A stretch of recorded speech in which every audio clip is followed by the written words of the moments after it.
You are listening to Let's Talk Trio on podcast. Keep up with the latest episodes by downloading the Podbean app or stream episodes via our social media accounts. Search for Let's Talk Trio on Facebook or Instagram.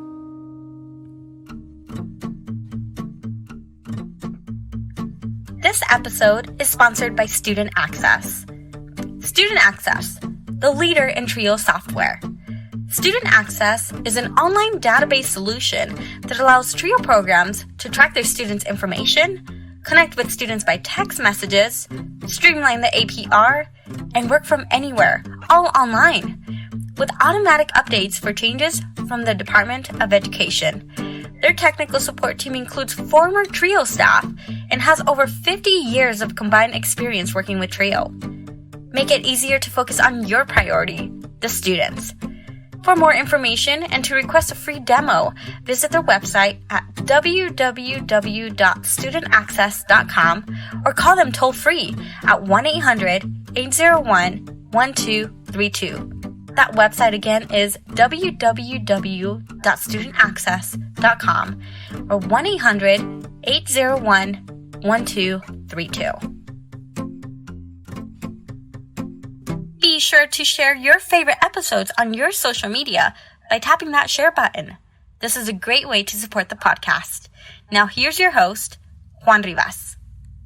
Thank you, Amelia, for that wonderful introduction. Thank you, listeners, for tuning in to another episode of Let's Talk Trio. In this episode, we have Nicole Padilla, who is a graduate of Clovis High School 2010 and is currently pursuing her master's degree in communicative disorders at Eastern New Mexico University. We have Nicole in the program so that she could talk about her journey, her experiences, and what it was like for her being in Upward Bound. So coming up in just a bit, Nicole Padilla. It was really fun to sit down with Nicole and talk about and reminisce a little bit about the Upward Bound program. We were able to talk about her experiences, her journey in college, and it was just a fascinating interview. And that is right at the core of the story for a lot of Upward Bound students, is how they recognized their passion for college and how they wanted to be present and continue on to this journey. So I'm very proud to present this interview with Nicole Padilla. Remember, listeners, if you would ever like to be featured on Let's Talk Trio, please send us a message on Facebook or Instagram. Again, thank you to Student Access for sponsoring today's episode, and a huge thank you to our fans for continuing to listen. We appreciate you so much. So without further ado, please sit back, relax, and enjoy this episode.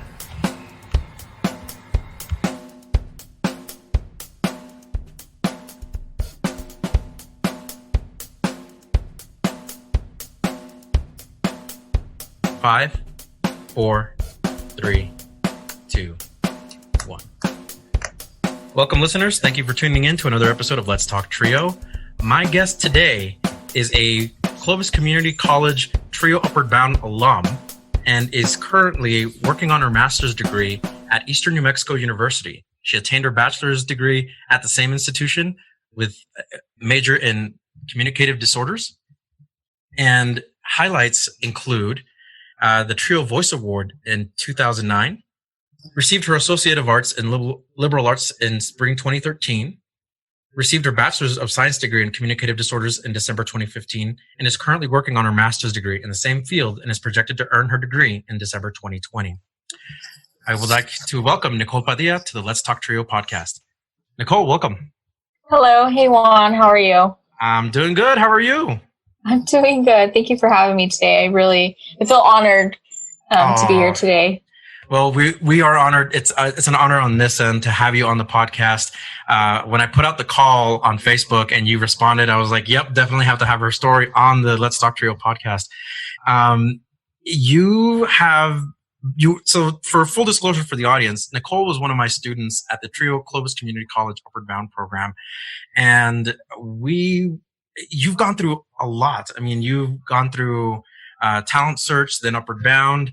But not to get too ahead of ourselves, can you share a little bit with the audience about you and your likes and dislikes? Yeah, so as Juan stated, we kind of go way back in time, I guess, if you will. He was the assistant director. Am I right? I was an academic coordinator. There you go. He was something. He was just bossing us around. I'm just kidding. No, he was there. Well, I mean, he got us to do what you wanted, but, he So we met very early on, and we kind of hit it off. You were just a very great inspiration, to us. We were very a close knit of family in Upward Bound. Mm-hmm. So it was a good time. I'm very happy to be here. I'm very happy to share my, my story with TRIO, because TRIO does work. I love it. And I know that you were the one doing all the hard work, and you came up to us and you wanted to figure out what was the best path forward for you. So I know it's been a long time. Earlier, we were talking right before we recorded this podcast that your 10-year reunion is coming up.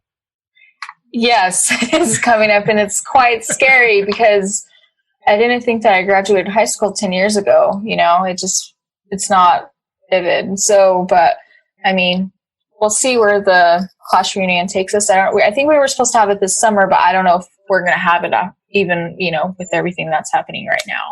Right. The pandemic has kind of thrown everything off. How are you and your family handling this entire event?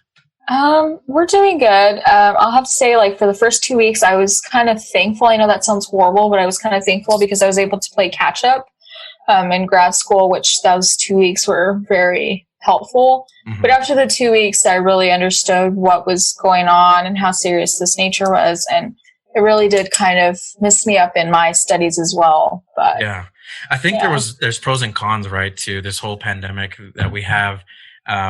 People that were like, grateful I'm going home, but being home was also a little bit stressful. And a lot of students were, saying kind of similar things like, yeah, it was good to catch up. But at the same time, there was this kind of being at home doesn't feel right, or doesn't feel good being home for such a long time.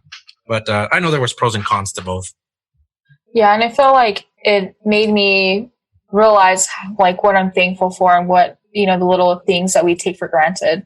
I would just love to go to a coffee shop and just sit there and do homework for hours, and I have to do it here. Yes, I do have an office in my house, but I like to go out and do homework other places and kind of get, a different view and whatnot, and not going out for drinks or going out for dinner, and, just the little things like that, just makes me realize what we take for granted. Yeah. It's been difficult. Yeah. I know that being connected to Facebook is certainly different. I get to see some of what you're up to. However, you've done so much since you graduated from high school. Like I said, I can barely believe that it's been 10 years. How has life been for you? How has life treated you? How are you doing? I am doing good. I'm still here in lovely old Clovis. I'm still with my boyfriend, Dario, which I was dating him since when I was in Upward Bound. So I'm still engaged to my, high school sweetheart. We bought a house here. We're just kind of, filling the grounds here for a little longer, and then we're going to end up adventuring out to move. Okay. So, but everything's good. My mom always asks about you. She always says something on Facebook. You got to tell her I miss her, and that I missed her making the enchiladas. Oh my God, they were amazing. Something for the listeners is that I kind of convinced Juan, hey, get me out of, I don't remember what class it was. It's get me out of this class. I'll make you a deal. My mom will make you enchiladas. And let me tell you, Juan sure did write me a slip to go home in my car in the middle of, fourth period to go get these enchiladas. And I just stayed there. We were having advising. Oh my gosh, I can't believe you remember that. I remember that. She made you a full pan. I remember that. She did. And I was living off of those. Me and my kids at the time, we were just we were fed. We were well fed, I will say that. Yeah, that's hilarious. That's amazing. Tell her I miss her. Tell her that I said hi and everything. Well, I know that some of your hobbies include reading books. Any good books that you've been reading lately? I haven't been reading because grad school requires you to read more intricate stuff. And so, but when I graduate, I plan to start reading. I'm so excited to start reading again. But fortunately, I don't have time to read now, but I'll get there. I can hear you because in graduate school, I did a lot of reading. And I think by the time my graduate program ended, I felt like I'm done with reading for a while. And it took me a while to get back into just leisure reading, Yeah, and I get eye strains too. Yeah. Oh, same. Pretty bad, yeah. Pretty bad. So, Nicole, let's get into the podcast. Let's talk about your beginning, your origin story, if you will. When did you know that you wanted to go to college, and how did you discover Upward Bound? Well, since I could remember, my parents were always like very strict on me in terms of grades. Like if I would get bad grades, they would take away my car, take away my phone. If I got good grades, they would give me money, give me what I wanted or what I was working for. But early on, like they were very strict on me, and I feel like that kind of laid a foundation of why I'm so successful today. My dad did retire as a roofer up until his retirement, and I vividly would remember him coming home from work, and he was so absolutely so tired, and he would tell me, he would tell me in Spanish, and mind you, I don't speak Spanish, but I understand it. So he would tell me, you need to go to college so you don't work like me. And so that statement has always stayed with me.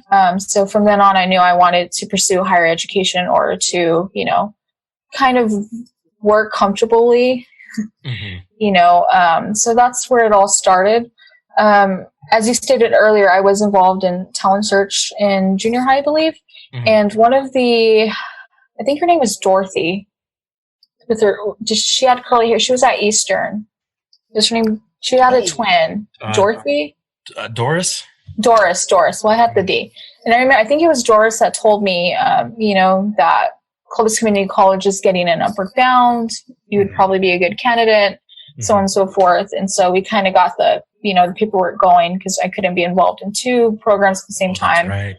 And so I went ahead and I joined CCC's Upward Bound. It was smooth sailing. I remember that moment vividly too. I remember you came in. We did like an interview type of question. I don't even remember. That's hilarious. Oh, really? I don't remember now. And I remember Ashley was the first one that said, "Yep, we got to have her in." And we were just excited. I think you were you were among the first group to apply for the Upward Bound program. Yeah, it was still new because, you guys had the Upward Bound at Eastern, but there's, so it was really fun. Yeah. So. What did you enjoy most about the Upward Bound program? What was some things that you really liked? I mean, you guys took us everywhere. Like we went to Colorado. We're from New Mexico. So we went to Colorado, went to the game. We would go visit plenty of colleges. We would go to workshops. We'd go out to eat. We would go to the mall. We'd go to amusement parks. I mean, there was so many things that we've done. Yeah. And it was just so much fun because, we're around 30 other kids that are our same age. And we had this cool charter bus that we had our own screen, and we were just really well taken care of and spoiled, if you will. Yeah.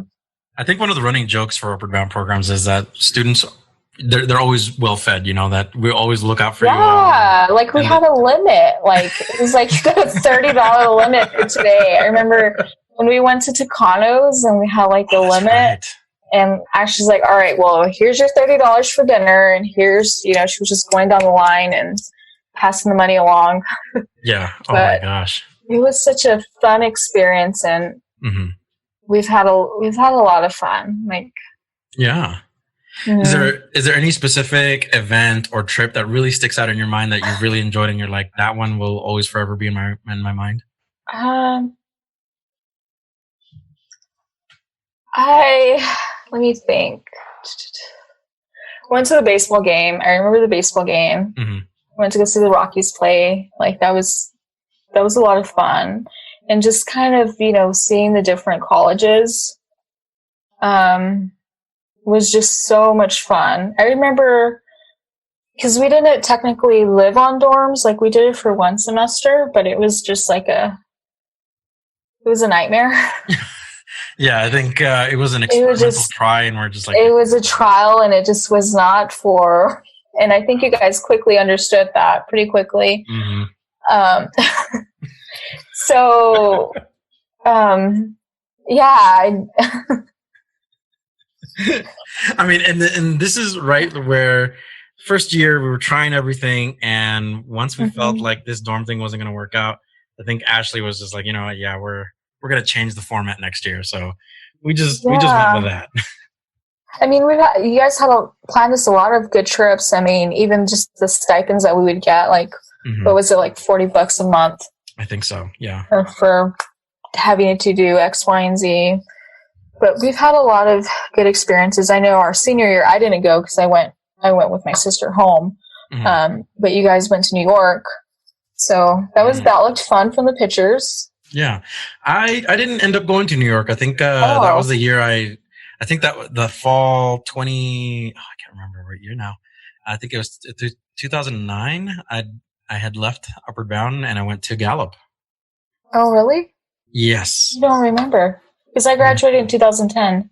Yeah, I do remember that following year or the semester after. I remember receiving an invite from you all to go to the Clovis High School graduation, which I think I went. But yeah, it was fall 2009 when I left, and I didn't get to go to that trip. So dang, that sounded like fun. Yeah, it did, but I wanted to be with family. But yeah, we went on a lot of trips. It was we were always so thankful and blessed with every opportunity we had. Absolutely. Yeah. So you've been involved with Upward Bound early on. As you went through your high school years, do you feel like that Upward Bound prepared you academically or socially to enter college? I did. I feel like they provided us with, a plethora of workshops, different things to help us kind of, get us going into college. I feel like I wouldn't have had the knowledge that I would have in terms of financial aid, because we would have a lot of financial aid workshops, and not just us, but our parents would come and they would, you guys would go over how to fill out the FAFSA and talk about grants and scholarships and all that. So I felt like we were well versed in that area. And socially, yes, I mean, you guys did everything what, you prepared us in every way that, that we needed. So. And I just want to quickly acknowledge Ashley and Amanda for, they went above and beyond. And I remember Jeannie Preciado as well, that have done a lot for the Upward Bound program. Yes. I don't know where I know where Amanda's in Lubbock because I'm on Facebook. Yeah. But I don't know where Ashley's at. Yeah, I think we all lost touch with Ashley, and she I think she's in Texas. She's doing something. Because the last I heard, she was a director of something. I just can't remember what. But yeah, I remember the original team, and I remember, a lot of things that have happened since. I know that financial aid is part of, the education part that Upward Bound gives you. What steps did you finally take to start transitioning to college? What did you go to a community college first, or did you immediately jump into a 4-year university? So I went ahead and I went to Clovis Community College. It's just a little college in my hometown. And you guys kind of prepared me, going in that route, how to apply for school. We obviously learned that in Upward Bound, how to apply for financial aid, what classes you need to take, who do you need to talk to, and so forth. And since Upward Bound was already in-house in that community college, we already know who to talk to, where to go, and so forth.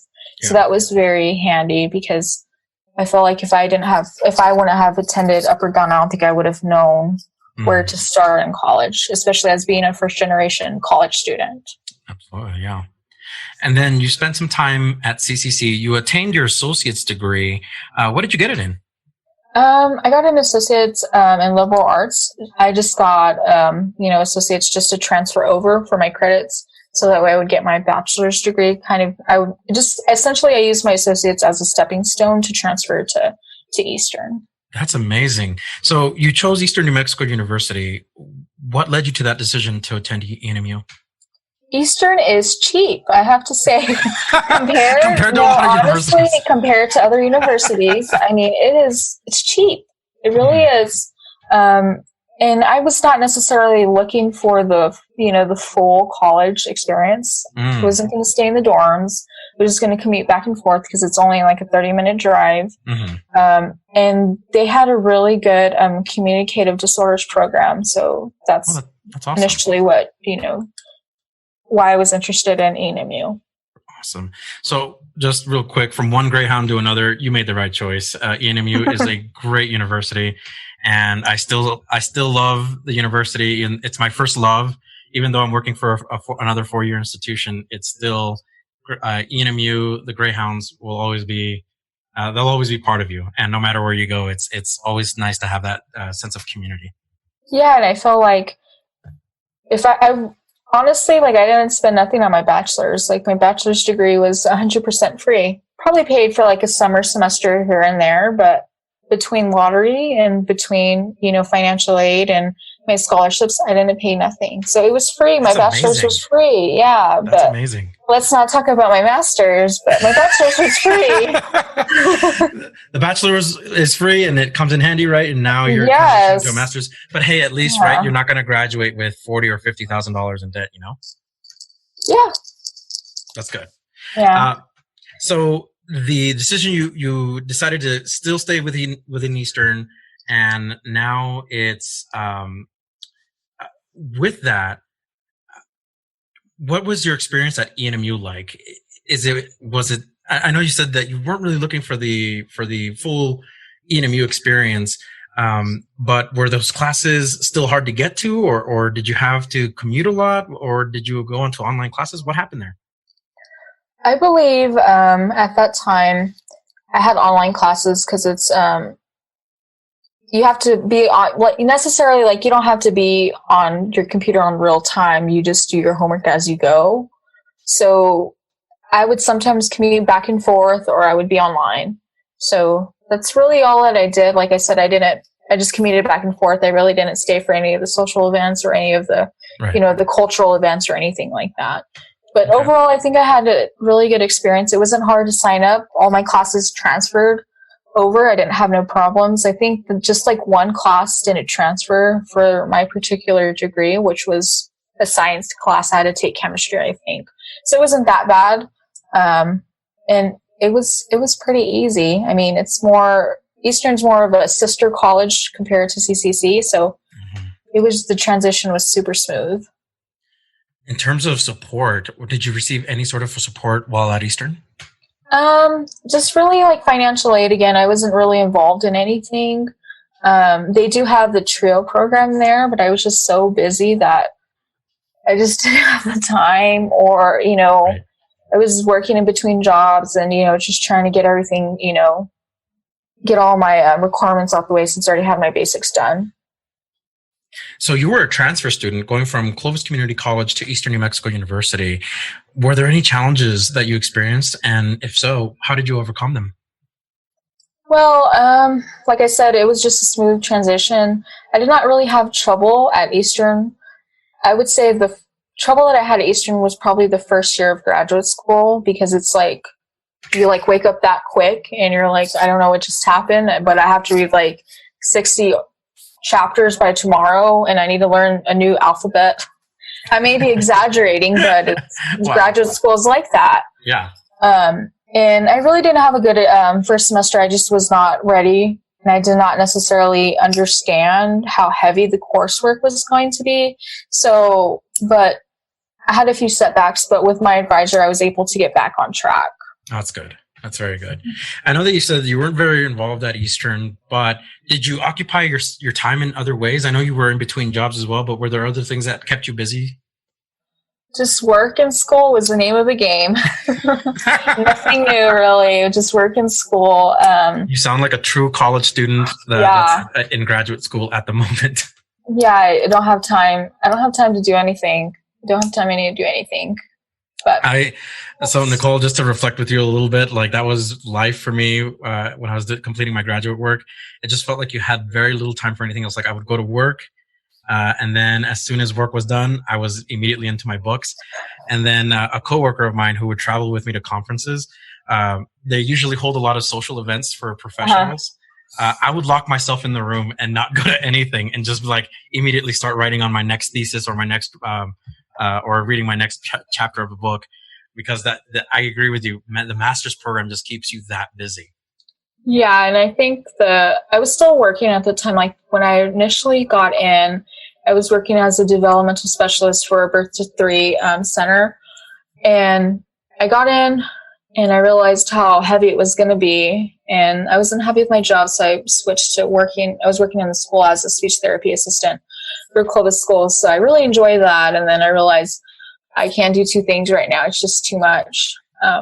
So I stopped for a little bit, and then I worked another year or two, and it worked out. I mean, it was fun. I got to work. I was able to make money, which I haven't been this year because my clinicals have been very extensive that there's no way that I can work.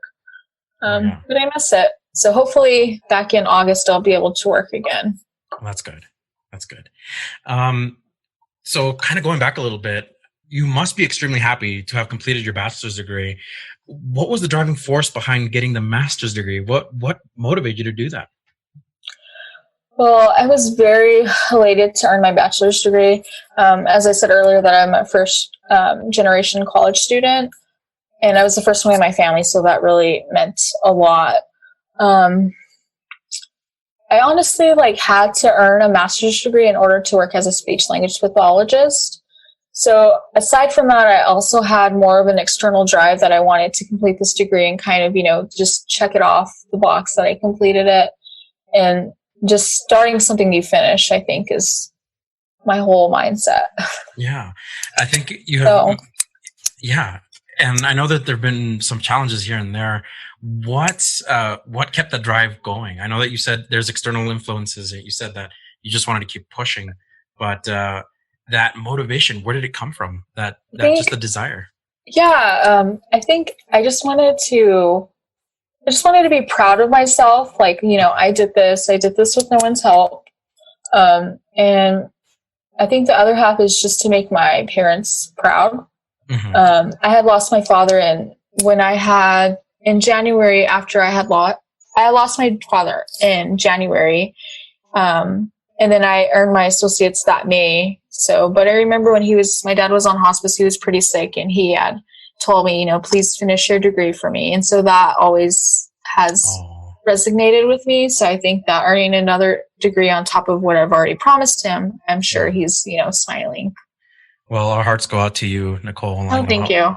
I don't know personally what it is to lose a family member, but I know that your father must be really proud and definitely smiling from heaven, and you're doing amazing work. Yeah, it's just, the accomplishment, just fulfilling it and just feeling accomplished, just chasing the next dream. I think that's what's the driving force. So the master's program certainly keeps you busy. What's some advice that you would share to students seeking a post-secondary degree, whether it's an associate's or a master's? I would say for future students to just get all the help you can. I know that if you're involved in Upward Bound, they make you take silly career quizzes and stuff, like which path you should go down based on your personality. I remember that very, very vividly. Yeah. And, attending the workshops, what kind of leader you would be. And they were when in Upward Bound, you guys had a lot of workshops that were centered around leadership and, I forgot what that slogan was that one summer, be the person. I don't know. It was be something. That's be the change you want to see. Be the change. Yes. Be the change. So just, doing all those little things that you made us do, even though we didn't understand why, which I understand now, 10 years later, just kind of soaking up everything you're giving us, all the advice, and not only that, just ask questions. If you're unsure, ask a question. I think it's funny how that works, right? Where at the moment as a student, you really don't understand why everything's being presented to you in a certain way. And then years down the line, for some students, it's like, that's why they did it this way, or that's why. So it's really cool when I'm reflecting with students or when I'm talking to former students that they go like, yeah, now I get it. I see why you all are doing that in the first place. So it's really cool to see. Yeah. Really enjoyed it. Yeah, go ahead. Sorry, I didn't mean to interrupt you. No, you're fine. Go ahead. I wanted to ask you, what are some words of wisdom for TRIO staff who are constantly communicating with their students, encouraging them to follow the best possible path? And what would you like to say to those professionals? I would say just continue to reach out to past students, either, even if it's on Facebook. like I said earlier, like I've had a really good relationship with you guys with between Upward Bound and Student Support Center. When I was at CCC, Sandra Garcia Reyes. Yes. Sandra Reyes Garcia. I'm sorry, I said it backwards. Sandra Reyes Garcia. She was the director of TRIO at that time of the SSS at Community College. And, you know, I would be freaking out because I'm like, wow, this is my credits don't transfer. And she's like, no, Mija, just sit down and listen. I promise you they're going to transfer. Like, and then she would show me on paper, you know, if you do this, this is a class you need to take. And, you know, she was always there for me every day. I mean, anytime that I needed her. But I would also like to say a special thank you to you, obviously, as well as Ashley Bacchus, who we were speaking about earlier, and Amanda Edwards. You guys were just amazing. We had such a great experience, and, you know, with Upward Bound, and you guys really just, you know, try to push us forward and give us that extra push that we needed. Yeah. Well, Nicole, it has been such a pleasure to have you on the podcast. We need to have you on the podcast again, maybe after you graduate in December 2020. Yes, I would love to. Fantastic. Well, again, it was such an honor to have you on. We need to definitely continue catching up. I'm going to definitely keep following up with you on Facebook and see how everything's going on there. And yeah, this was an amazing interview. I really enjoyed talking to you. Yeah, I think it was really fun. And we were able to kind of reflect. I mean, not reflect on everything, but it was fun for the time being. Yes, absolutely. Any last words of wisdom or anything else you'd like to say before we sign off? I would just say that TRIO works. I mean, I was a first generation college student, and I'm already almost done with my master's in the next, you know, semester or so. So TRIO does work. And I just want to thank you for everything you've done, and, you know, just the TRIO programs work. That's all I can say. And thank you for all the hard work you've put in, because you deserve a lot of the credit as well. Awesome. Thank you.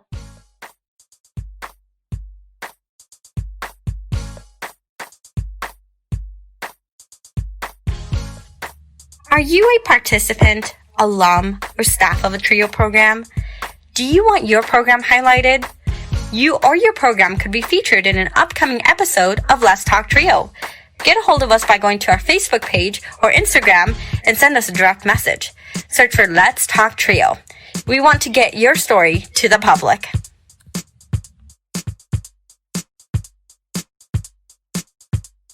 That was a great interview with Nicole Padilla, graduate of Clovis High School and graduate of Eastern New Mexico University, and currently seeking her master's in communicative disorders. What an inspiration.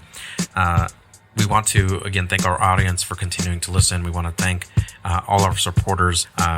And we just wanted to take a moment to say, please support us on the podcast and continue sharing us, commenting, giving us reviews. Feedback is always welcome. We appreciate all of you listening. We want this podcast to be spread far and wide. So whatever you could do on your end, either on social media or word of mouth, please spread us far and wide. You can listen through Apple Podcast or Podbean. I want to thank the Let's Talk TRIO podcast team, Amelia Castañeda, our marketing manager and producer, John Russell, our in-house musician and audio engineer, Juan Rivas, executive producer and host. Honorary members of Let's Talk TRIO include Tony Hull, Scott Kendall, and Roderick Chambers. Thank you all so much for listening. We'll catch you on the next episode.